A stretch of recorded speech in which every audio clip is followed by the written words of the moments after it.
And didn't introduce myself, Jeannie Ward-Waller, Deputy Director of Planning and Modal Programs at Caltrans headquarters, also the chair of this group.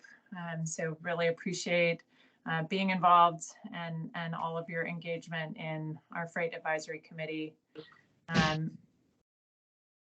Just reminder to mute yourself. It sounds like somebody is unmuted. I want to just start by announcing some changes at Caltrans within our Division of Transportation Planning. We are adding to our freight capacity, given all of the funding and focus both at the state and federal level in freight investment. We really feel like we need more support. There's a lot of work going on within our freight team. They are super busy. So we've added a new office that is called Project Nomination and Integration. Yatman Kwan also has, we're very pleased, been promoted to Deputy Division Chief within the Transportation Planning Division. He continues to really be very focused on freight and overseeing both of our offices, including the new Project Nomination Office. And we're happy to share our updated org chart in the materials after the meeting. Also want to welcome 2 new staff to the team. Lala Tijau is our new Interagency Freight Program Manager, and Carrie Robinson is the Freight Data and Performance Manager. I believe they are both on. Saw them yesterday at least. So hopefully you'll get a chance to interact with them as well as we expand our team focused on freight. And then also just want to recognize infra funding awards were recently announced. California, we're very pleased, was awarded $150 million for the Otay Mesa East Port of Entry project. This project is going to construct a new toll road, State Route 11, and also Port of Entry facility at Otay Mesa. Really going to increase capacity there. For inspections, for Customs and Border Protection, as well as zero emission charging. So lots of good things happening down there at the border. And we're very pleased to see that investment from the federal government. So just want to quickly say a little bit about our agenda today. We're going to start out with a brief report out from our first session yesterday of CFAC. We did just limit that to CFAC members and alternates. We had a deep discussion about the update to the freight mobility plan, so we'll report out briefly on that. We're also going to talk about expanding our membership. Allison Nealon will talk about that, give a short presentation on the process for new members, and definitely encourage any folks on the line today that want to join CFAC to apply. We're going to take a short break, and then we've got our agency roundtable. I think we've got someone representing Cherry Zamora from CTC representing for Hannah Walter today. So we'll get our usual roundtable, and then we will wrap with an item from CalSTA. Eric Fredericks going to talk about the Port and Freight Infrastructure Program. And we always close with opportunity for public comments. So I think just given the time, I'm going to go ahead and pass to Jeff to give the update from the meeting yesterday to start us off. Thank you. Jeff, take it away. Thanks, Jeannie. Yeah, thank you everyone for being here today. My name is Jeff Morneau. I'm a senior transportation planner with the Office of Sustainable Freight Planning at Caltrans, and I am managing the California Freight Mobility Plan update.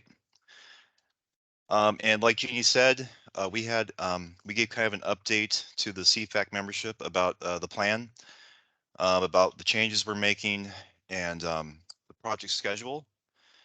And just to give everyone a heads up, we're planning for a public review period during the month of March 2023. So you'll be getting some more updates about that as the time draws near. And also, I encourage everyone to subscribe to our freight newsletter where you'll get updates about our office and about the CFMP that's being updated. So yesterday's discussion, we really went in depth into the CFMP's vision, goals, and objectives and strategies. And we had a great discussion. It was very robust. And we got a lot of great feedback that we're going to use in the plan. And I just want to remind everyone that you'll have more opportunities to review the vision, goals, objectives, and strategies in the future. I believe we're going to send out those chapter 6A with all those things after the CFAC, so you can review those and provide comments to us. And like I said, you'll have another opportunity to review all of them in March of 2023 during the review period. So like I said, we had a lot of great feedback on the vision statement and the goals, objectives, and strategies. Yeah, we had a lot of comments related to we would like there should be an equality of all the elements in the vision. There shouldn't be one priority of one part of the vision over the other. And there was a discussion about how we should have social equity at some point or in some form in the vision statement. And we need to have more emphasis on air quality and environmental goals.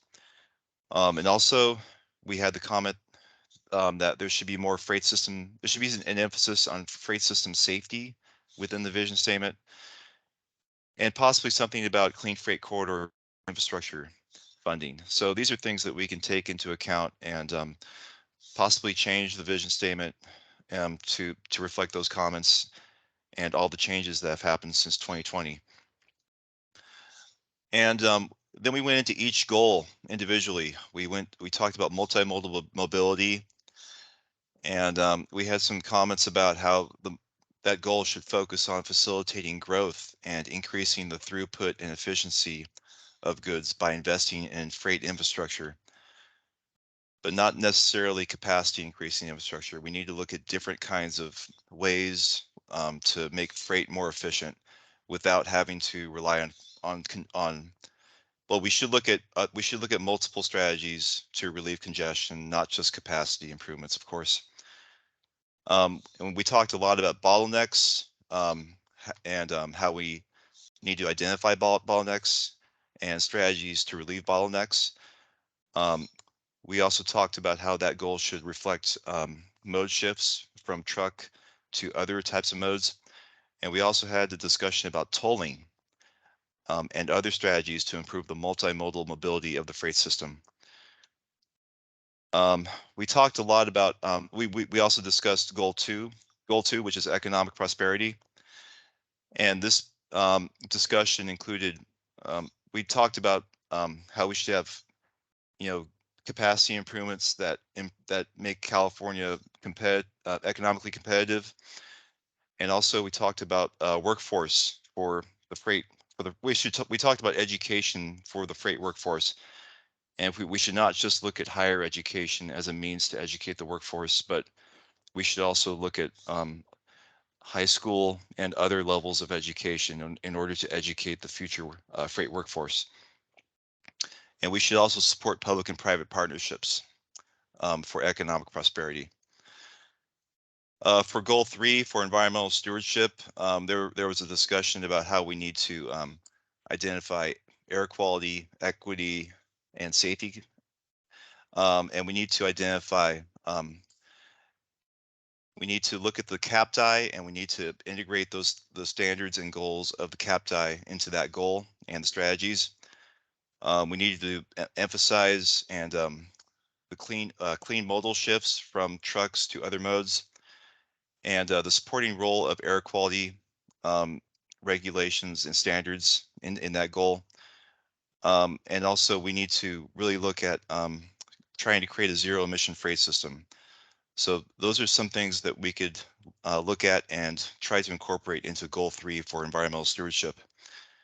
We also had a good discussion about goal 4, which is healthy communities. And of course, we talked a lot about equity and that the need for all strategies need to be prioritized equally. So we need to consider the need for partnerships and engagement with disadvantaged groups and communities that are disproportionately affected by freight pollution.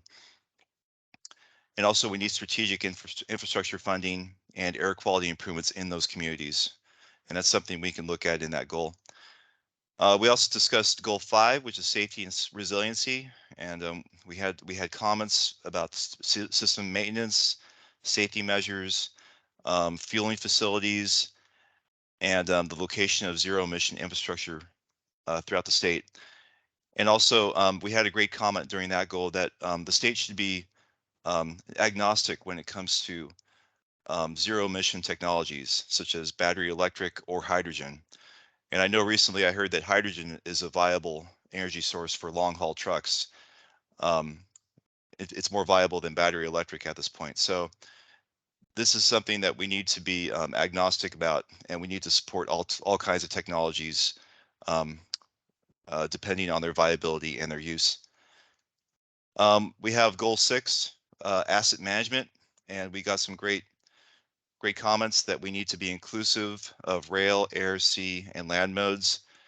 We need to find sustainable funding for best practices, and we have to identify maintenance and rehab strategies.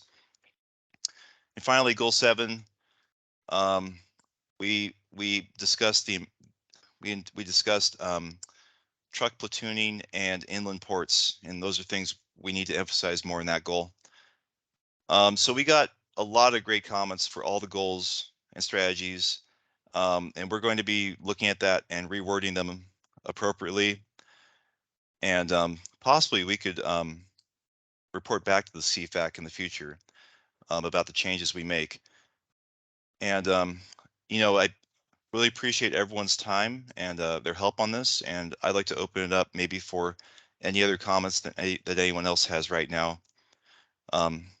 Does anyone else have any comments that we should consider before we go to the next agenda item?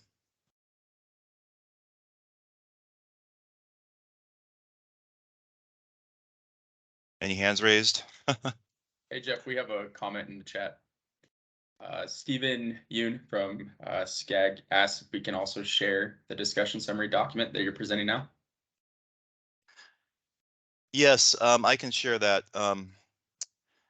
It might require a little refining because it was just a quick like batch of notes that I read from, but you know, we could refine that and send that out. Yeah, and I'd also like to add that after today's meeting, we will be posting meeting minutes along with the agenda that's already online. So.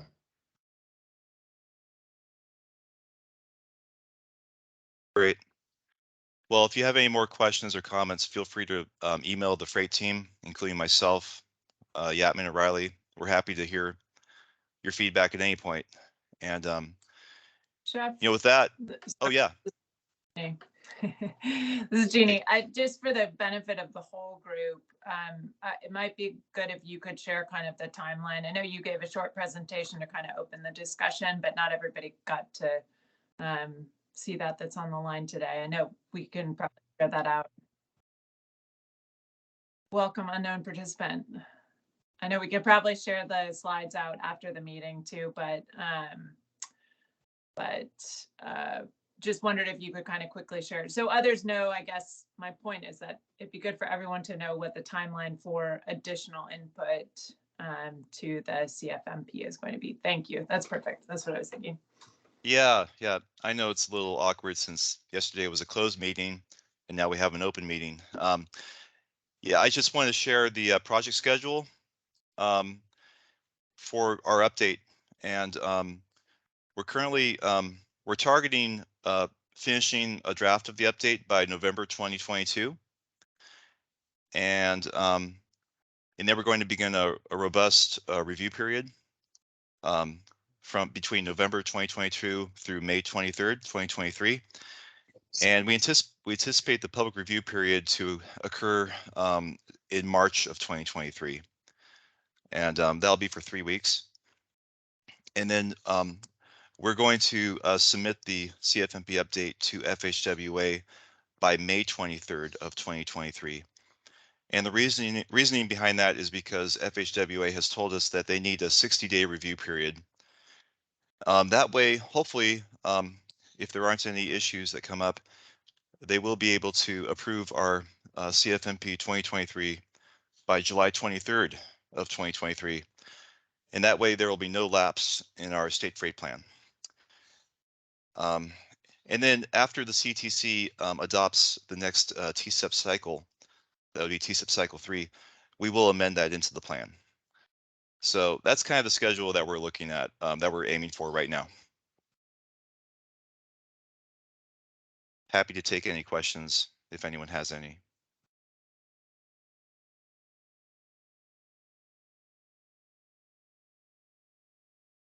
I'm not seeing any, Jeff. Okay. Of course, we're always around to answer questions. Feel free to ask us at any time. And unless there's anything else, maybe I could adjourn and pass it on to Allison. Thank you, Jeff. Hi, everyone. I'm Allison Nealon. For those who don't know me, I am the CFAC coordinator. Apologies for not having my camera on today. I'm a little bit sick, but it's another benefit of doing these virtually is that I'll just be sick here in my house, not getting any of you sick. So if you were at the last CFAC meeting, we talked a little bit about changing our membership process due to the IIJA updates. So I'm going to do a little bit of a refresher about that and then nag everyone to apply. So here we go. So as I mentioned, there are some new requirements in the Infrastructure Investment and Jobs Act that specifically outlines what type of stakeholders are required to be a part of a freight advisory committee and new requirements for proving that you're qualified to participate. So many of you are awesome longtime contributors that we, for one reason or another, haven't officially enfranchised. So now it's time to make it official. Why would you want to be a member? Well, going forward, some sessions will only be open to official members to streamline the engagement process. We really want you to lend your voice to shaping the direction of our freight system and help us meet the requirements in the IIJA. Many of you are already participating and already helping us do the thing we're supposed to do. We just need to officially catalog it so that we can prove that we're doing what we need to do. So what's the new process? We've developed an online form. It's going to ask for your basic contact information, the type of organization you represent, and then it has a checkbox system of which requirements from the bill that you feel you meet. And you'll have to provide how many years of experience you have with each of those topics, and then submit a brief statement of qualifications, either a Word document or a PDF that you can just attach right to the form on our website. And we'll have 15 working days to review applications and then respond. So I am going to pull up the form on my other computer here just to show you guys exactly how it works.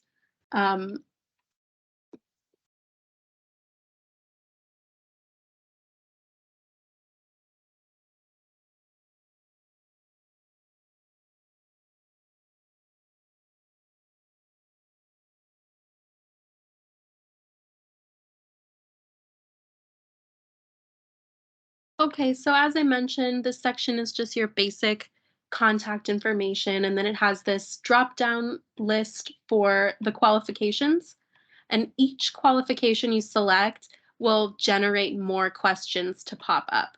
So you only technically need to have one of these to be considered qualified, but obviously the more you have, the better it is, and they're pretty general. So experience in transportation planning, I mean, that can mean a lot of different things. And you don't need to be too specific about each requirement as long as you select the number of years experience you have and then really tell us about yourself in the SOQ document that you upload.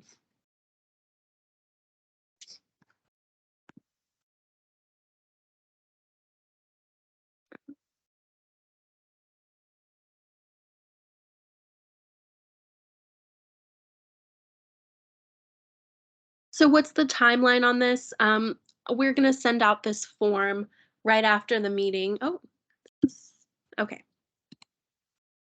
This is not updating.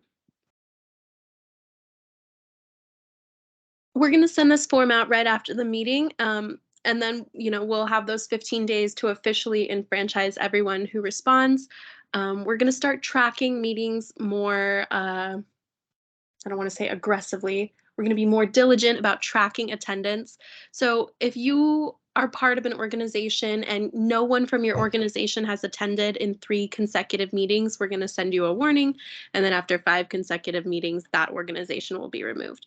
You yourself don't have to attend every single meeting, just somebody from your organization needs to attend.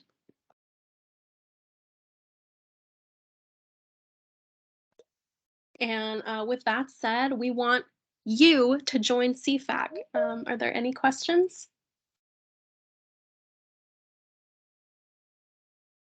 I believe we had a question in the chat. Yes, Nancy says, could you show the list of organization types or cover that? Thanks. Yeah, Nancy, are you asking for the one that's in the IIJA, or are you asking for a makeup of our current membership? Excuse me. If I can unmute myself, I'm asking about what you are including in your form. Oh, okay, yeah, sure. Let me Thank you. share that with you.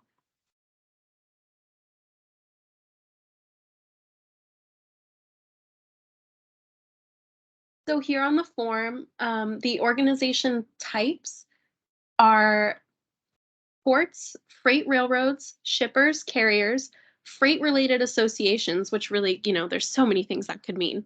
Third-party logistics providers, freight industry workforce, Transportation Department of a state, Metropolitan Planning Organization, local government, Environmental Protection Department of a state or environmental advocacy group, Air Resources Board or Air Quality Management District, economic development agencies of a state, or not-for-profit organizations or community organizations.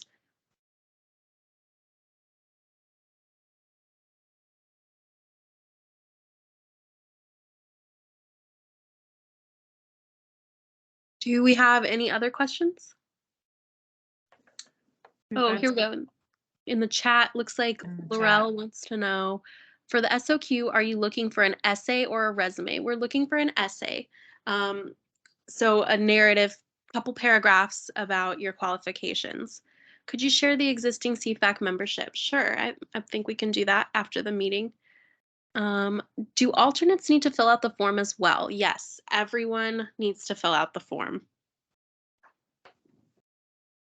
Is there a limited number of applicants per organization?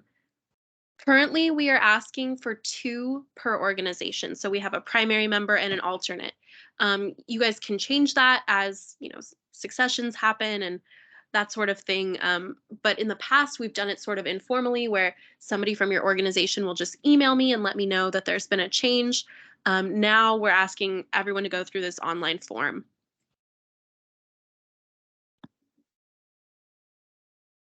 Where might Regional Transportation Agency, County Transportation Commission fit into the organization type? I would say that could count as local government or community organization. So no one from industry folks, warehousing, farming, drayage companies, fleet operators. No, I think those things are covered under here. I would say that freight related, associations or freight industry workforce could work for warehousing, or third-party logistic providers, I think also works for warehousing, as well as fleet operators and drayage companies. Farming, I suppose that one is a little bit tougher to work in here, but maybe that's something we need to add specifically as a category, because we definitely want our agriculture folks enfranchised as well.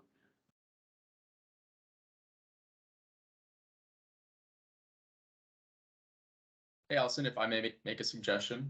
Yeah. We might be able to provide an others box that would allow for someone to maybe type in, if they don't feel like they fit in any of those categories, type in their organization. Yeah, that's a really great suggestion, and I will definitely make that change before we send it out to the group. Do current members also need to fill this out, or only new members? So we are asking everyone to do it, even current members, just because that's going to really help me make sure that everybody who's still on my roster is actively participating and wants to keep doing this, and also just makes it more fair that we're going to, completely start over, and yeah, everyone needs to fill it out. What is the policy regarding alternates? Encouraged, required? It is required. So if you are a one person team, that might be a little difficult, but if you could have somebody volunteer to be your alternate, we would really appreciate that. We are requiring them.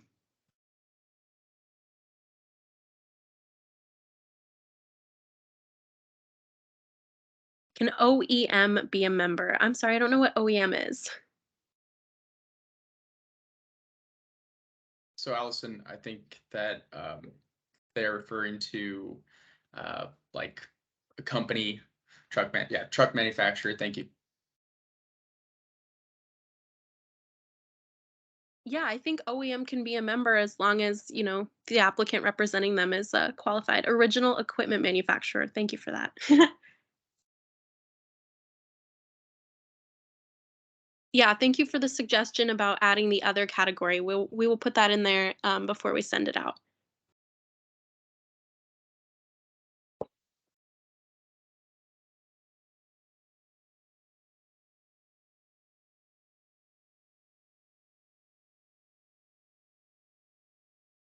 Okay, well, oh, yes, Bernice, would you like to unmute?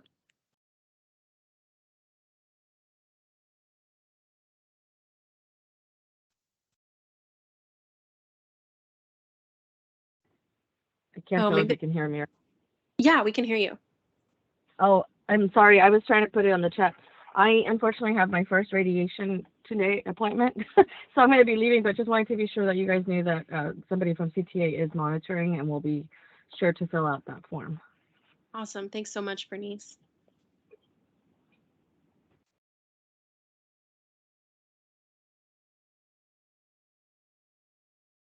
We have another comment in the chat. It says, I would suggest including OEM, advanced technology provider. Advanced technology would include zero emissions tech. Thank you. That's a great suggestion. We will include that.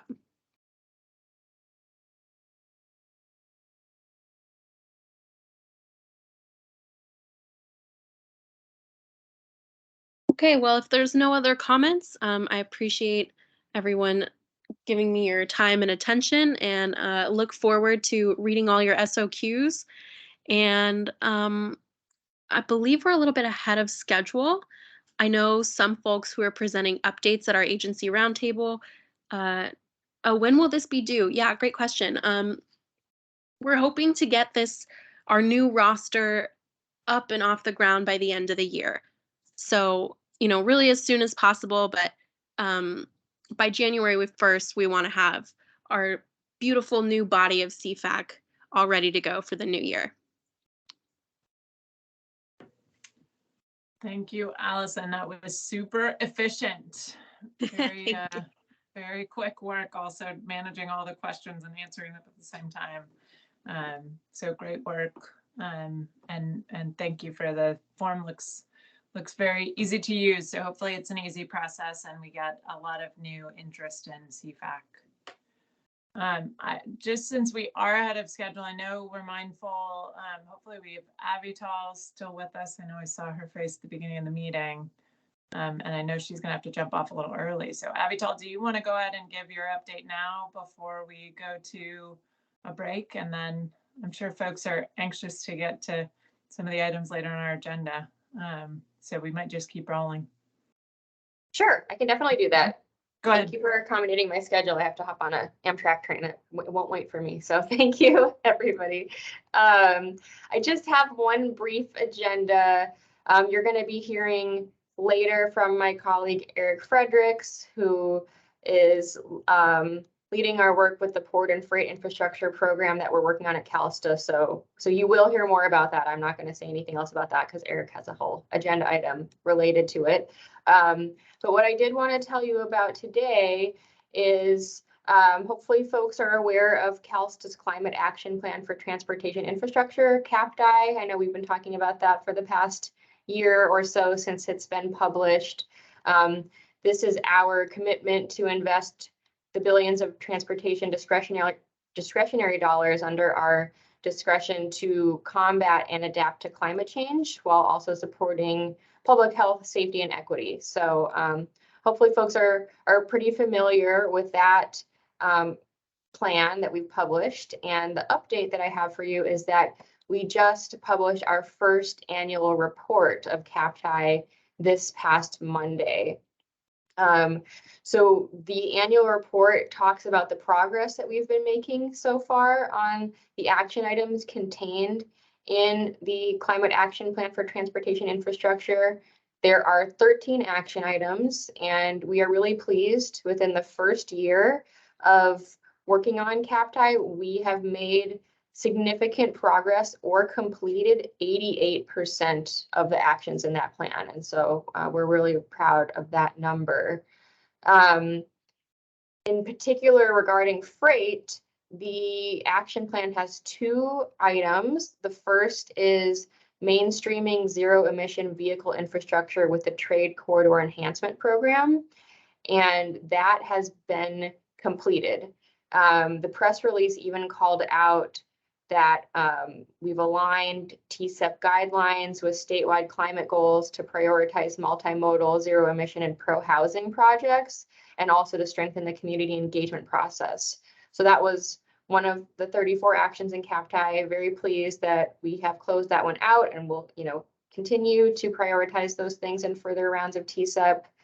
And then the other freight action item is one that you probably talked about yesterday. I wasn't able to join you yesterday, but that's incorporating zero emission freight infrastructure needs into the California Freight Mobility Plan update. So, as part of this update, which you've heard about, there's going to be more prioritization of zero emission freight projects in the project list as we work to advance the state's air quality, climate goals, and reduce community impacts. So that is underway, and the action plan indicates it as such. So, good news. One of those closed out, and the other one well underway. And hopefully everybody can check out that CAPTI annual report. We are going to continue to release a progress report every year while we still are working on CAPTI. And there are metrics and data in there for your information. We are accepting comments on the annual report. So we've released this as a draft. Sorry, I should have said that a little bit earlier. So this is a draft annual report. So we're taking your comments. There was actually a webinar just earlier today at 1 p.m. Maybe some of you had the opportunity to join that, where we talked about what's contained in the annual report. And we are taking comments through November 3rd. So that's a month from when the plan was published. And then we will go through all of the feedback we received and carefully update the report as appropriate. And we are anticipating publishing the final version this December. So that was all I wanted to share with you today. I'm happy to answer questions if anybody has any.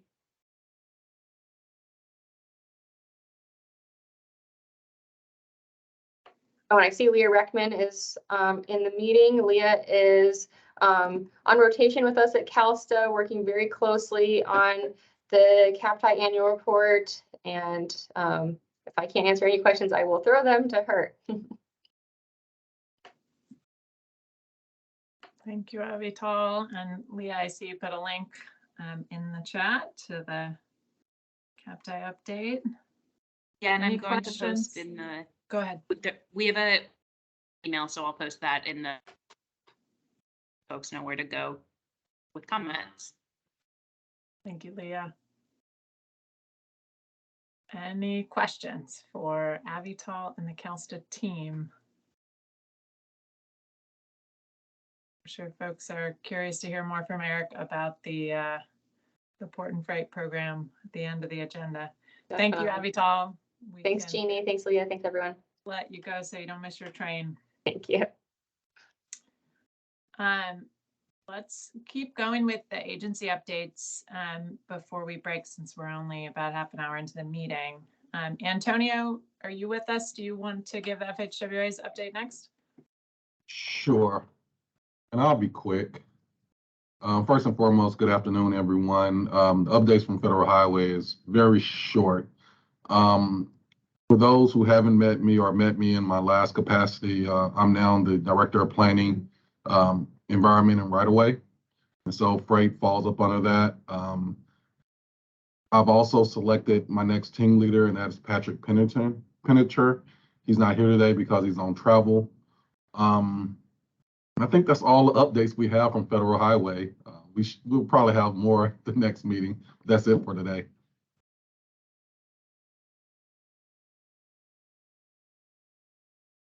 Thanks, Antonio. Thank you. Any questions for FHWA?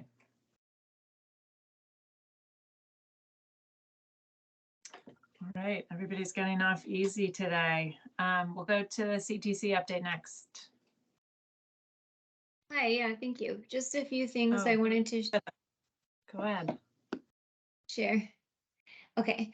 Can you hear me? Okay. Just okay, cool. So the first thing is that, as most of you probably know, trade quarter applications are due on November 18th. So we'll start scoring those after that. And we appreciate the work we know you all are doing on those applications. And so thank you for just, your continued support of that program. And the second thing is, we did have an in-person meeting for the Senate Bill 671 effort on September 27th, and that went really well. So the SB 671 work is just the effort to help identify zero emission freight infrastructure that's needed to support the transition to zero emission freight. And so we had a good meeting. We got lots of good ideas from the participants.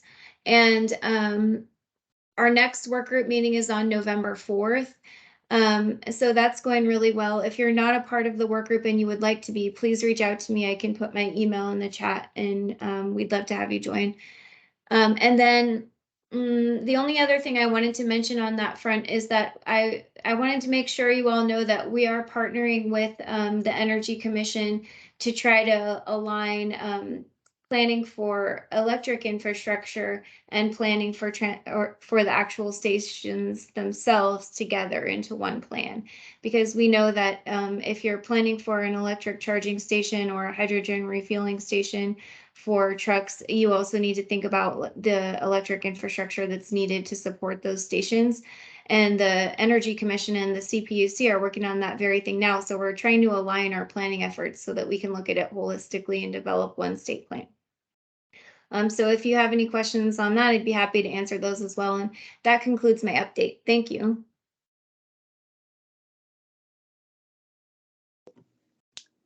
Thank you so much, Hannah. Any questions for Hannah? It looks like there's a question for you in the chat from Nancy. Will you be putting out a summary or report from the in-person 671 work group meeting?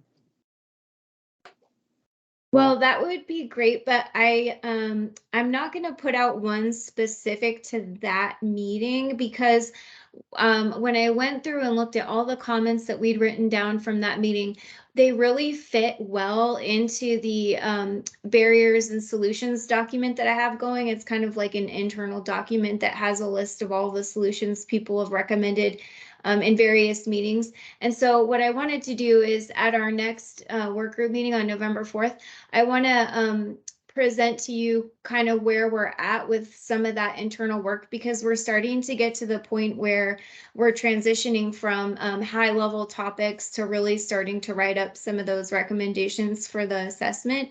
And so I think it just makes more sense to present the information in that context. So that's kind of how I was going to do it, but I am planning to share that with the work group.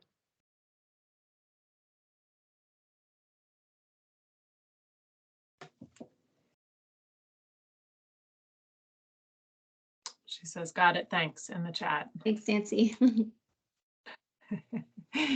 Thank you, Anna. And any other questions for CTC?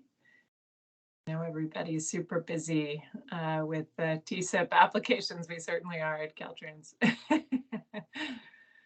All right. Well, with that, we will keep rolling. Then we may be able to end this meeting early today and just forego the break at this point. Yatman, I see you came on screen. I'm going to pass to you for the Caltrans update. Thank you, Jeannie. My apologies for jumping on late there. I was in CTC meeting.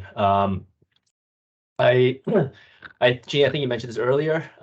Today, we are extremely happy that we got a $150 million infra grant for our Old Time Mesa East port entry. So we're looking forward to more to come to California for our freight projects. Extremely exciting news for California. So I have a number of updates, but I do want to share that after I provide these updates, I could provide the notes associated with them. So don't feel there's a need to scramble, write everything down. There's a lot of information, as Gene probably mentioned. We have a lot of work right now at Caltrans. So I'm going to start with our recently we completed our active transportation plan in each of the department's 12 districts that are identifying regional needs for bicycle and pedestrians and identify specific locations for active transportation improvements. The CAT plans further the goals set out in the 17 state bike and ped plan, and we will have a link for you for those plans shortly. Again, it's very exciting news that all is completed and updated. So next item, the development of the Interregional Transportation Strategic Plan, also known as the ITSP addendum, is currently underway. The addendum will include strategies to implement the 2021 ITSP policies and goals and will inform the Interregional Transportation Improvement Program. Next, we have, again, exciting news. We're prepared to administer $50 million in transportation climate adaptation planning grants. It's a lot of money, extremely exciting, and we are which were allocated for this year's budget, of course, you guys may know, and this is in partnership with our Sustainable Transportation Planning Grant Program. The draft interim Caltrans system investment strategy is now posted online and is open for stakeholder feedback, which is due on November 14th. You can share your comments, and I'll provide email. It's cis@dot.ca.gov. Again, and we'll share this after the meeting as well. So don't feel like a scramble to write this down. And two more items. The draft application guide for the Sustainable Transportation Planning Grant Program. It's at the final stage of approval and should be released this month for a 30-day comment period. The program includes $17 million in competitive sustainable community grants, as I mentioned earlier, $50 million in climate adaptation planning grants, and $4.5 million in strategic partnership grants. The final two workshops for the year will be held in November, and the call for applications will follow in December. The due date for applications has yet to be determined, but I imagine sometimes in probably January or February. Again, a lot of money, and a lot of great work comes out of this program, and so we look forward to reviewing our applications from your entities. And lastly, and very important, the regional transportation plan guidelines update will be announced at the CTC meeting next week. The RTP guidelines kickoff meeting will be held later on month on the 27th, and key update areas will include equity and engagement, housing, homelessness, environmental sustainability and conservation, goods movement and economic development, performance management, and modeling. We plan for the final adoption in sometime December 2023, and several workshops will be held throughout the time, as well as 2 30-day comment period during update. So we have a lot of opportunity to provide comments during this time. So again, went that super fast. I didn't want to hold anybody up, but if any comments or questions, please do not hesitate to ask.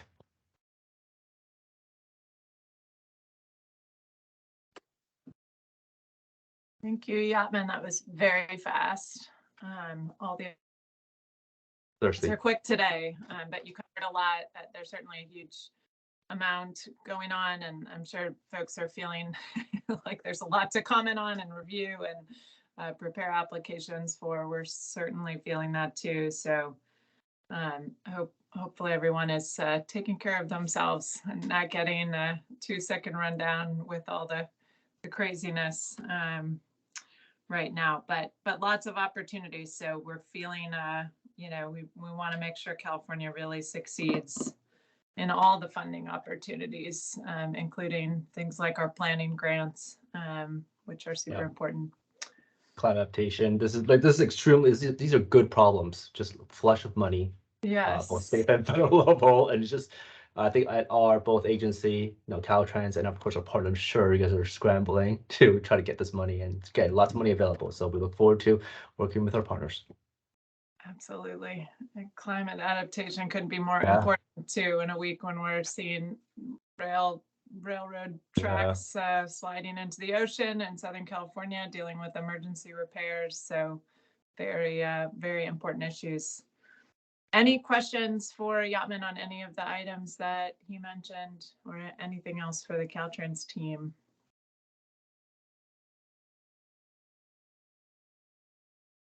I'm not seeing anything in the chat for you, Yatman, so thank you.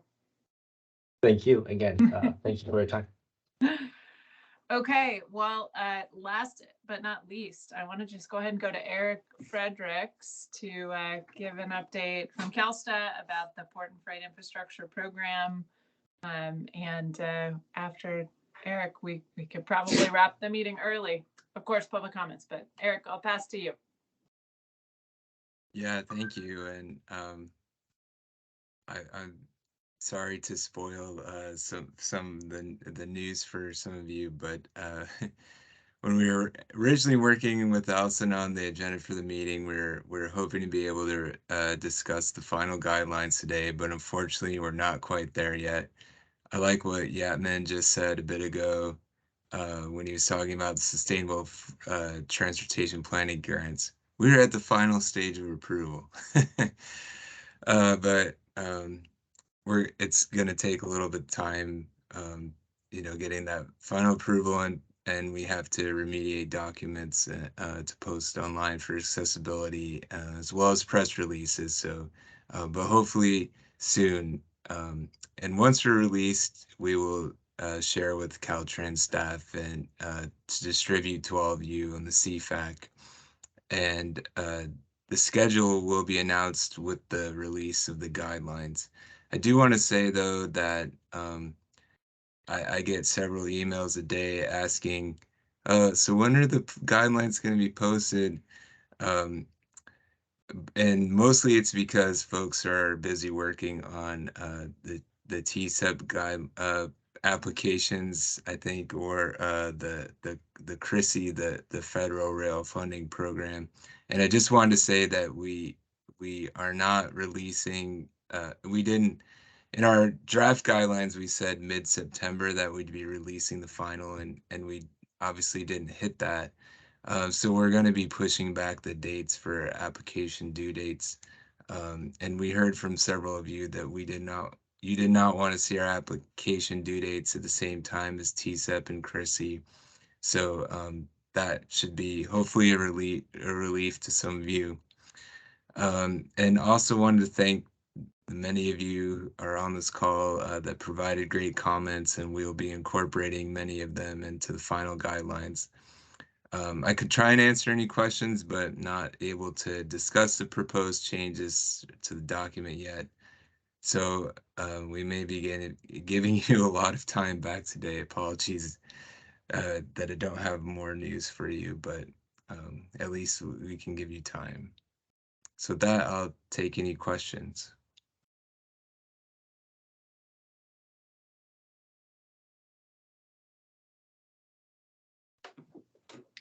Questions for Eric?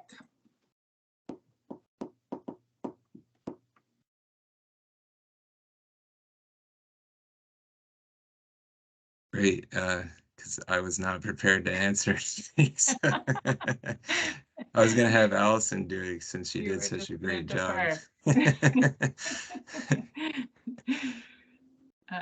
Thank you, Eric. And with that, those were all of our items. I will just open the meeting now for any public comments.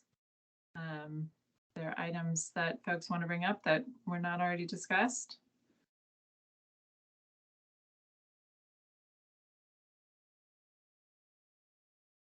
Nancy, I see your hand. Yeah, thanks. Just one other question occurred to me with regard to expanding the membership of CFAC, and I'm so glad that you're doing that. Really excited about it. Do you have a target size for the group? Like how many members does it have now? And is there a cap or are you looking for certain representation? Curious about all that. Thanks. So I'll take this one. Go ahead. Currently, we have about 70 members. I do feel that that's a little small, just because generally when we have these meetings, we don't get as large of a turnout as I would like. So while I don't have an ideal target in mind, I am really just hoping to see who we can get to and apply. I think the second part of your question was, is there a specific ratio of the types of organizations that we want to have? I mean, ideally, it would be equal among all the categories, but, obviously that probably won't happen that way. Technically, according to the IIJA requirements, we just have to have one of each of those categories, but we don't want to have a CFAC with just 14 people on it. I would say if we could get 200 maybe is what I think would be a healthy number. And, if you have someone in mind that you think would be an awesome addition to the group, please forward the link to them. We are really counting on all of you guys to help spread the word out. Even if it means that I end up going through 1,000 applications, I'd really rather do that than only get 6. Yeah, does that answer your question? Blah, blah. Does that answer your question, Nancy? Yes, thank you very much.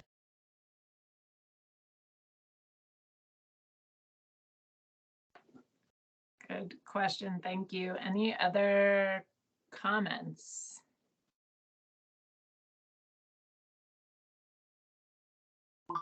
Oh, comment just came in the chat. Are HD truck charging sites still being considered within NEVI, the first year plan? Team, do we have anyone who can speak to that? I believe the answer is no, but I don't want to give the wrong answer. So I believe the answer is no as well. I had a meme Jimmy this morning about it. Hannah, you just popped on. So I was just gonna say, yeah, that's correct. Because I talked to Jimmy and Barbie when she was here, and not in the first 5 years.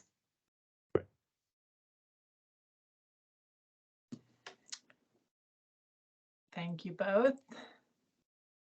All right, any final questions? An option for year 2. You may have to follow up on that.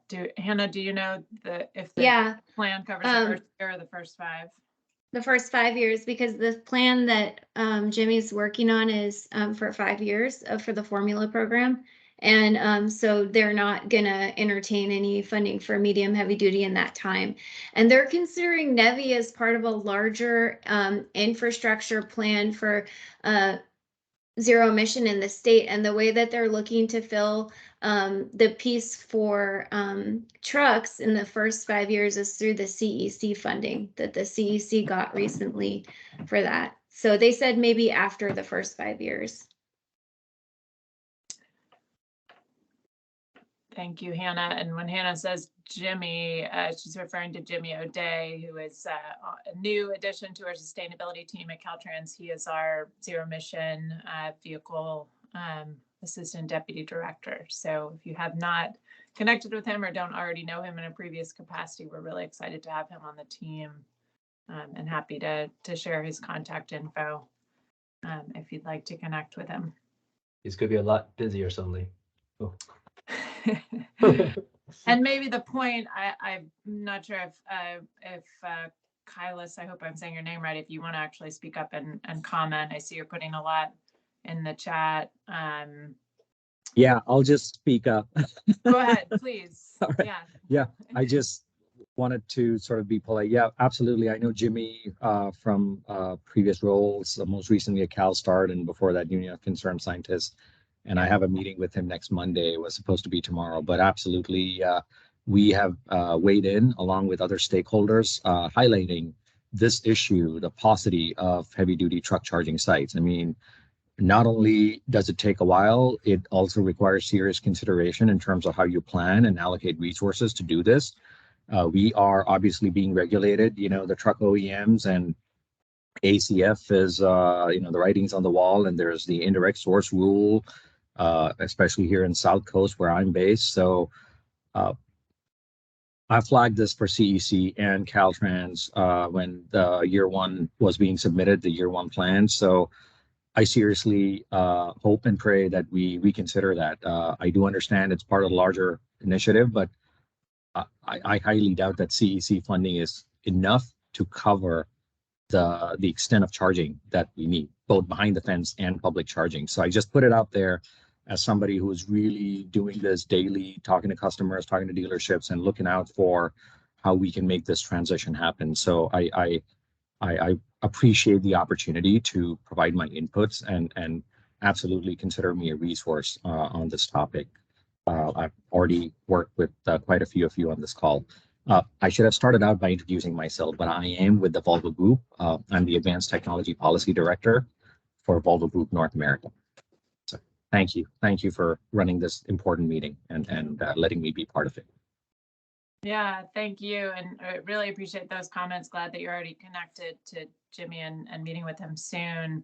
I'll say I think we recognize the need for truck charging and heavy duty charging to be a bigger part of our infrastructure plan. And I think, not only as we're making investments through those specific programs that are dedicated to that, but I think our larger infrastructure investments, as we're making investments in the highway system, in the rail system, ports, those, we firmly believe that those should be components of those investments as well.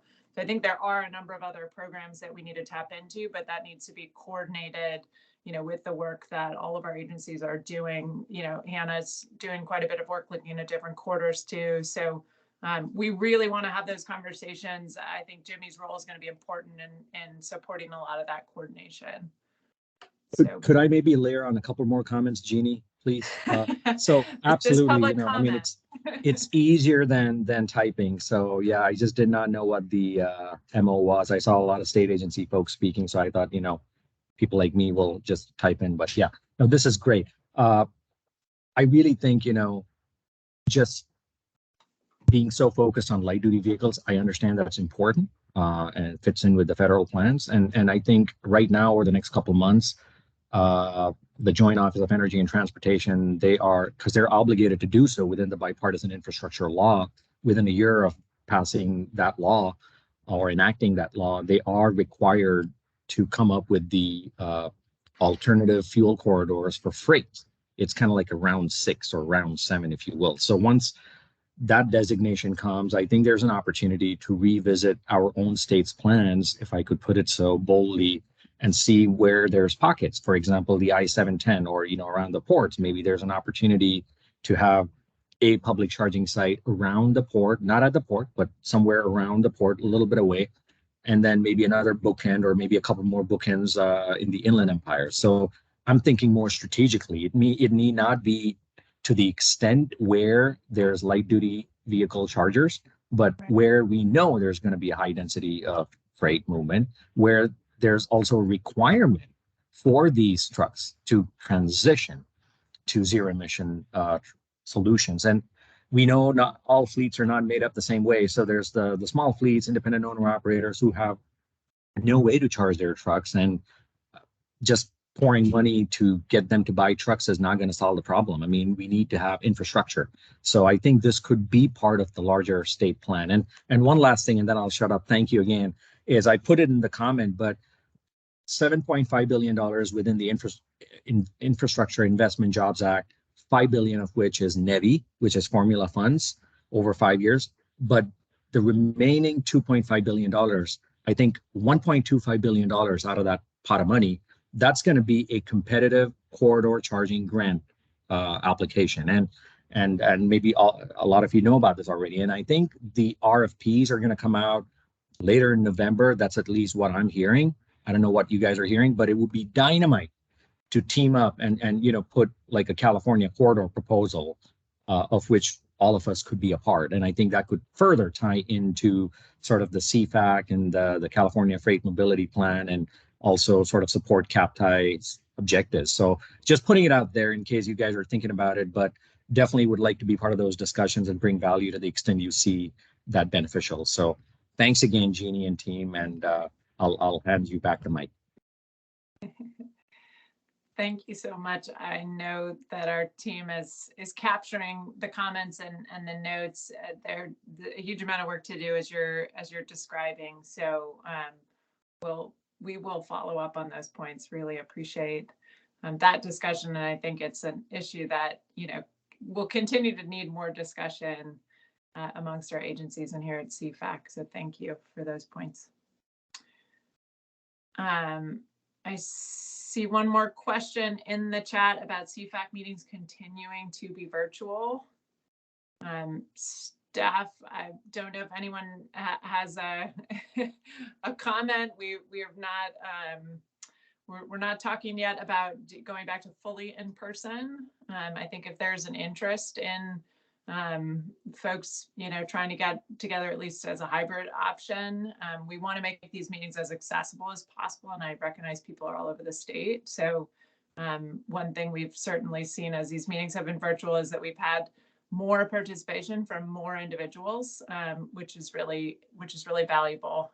So that's one consideration for us, but also recognize that it's nice sometimes to have some of these deeper discussions where we can sit in the room. So Yatman, did you want to add your thoughts on that? Yeah, I echo your sentiment. I think just generally from where we had in-person meetings, some of the more rural counties have a difficult time traveling to these meetings. And so hence the participation was really centric or centered around unfortunately urban areas, because our rural partners were not able to get to it. But I do find a lot of value, of course, in person. And I think Teresa probably volunteering the new Port Long Beach building that she wants us to visit. So if we have in person, we will definitely reach out to our partners because again, in-person interaction is definitely very important. So you definitely value that. But I think at the moment we're still having a virtual platform. Yeah, so we can talk about if you do want to host something in person, and we can talk about how we can arrange for it to be a hybrid so that there would be good participation. Yeah, happy to talk more about that. Thank you, Teresa. I know where to find you. Thank you. Yeah, thank you. I've been in a few successful hybrid meetings.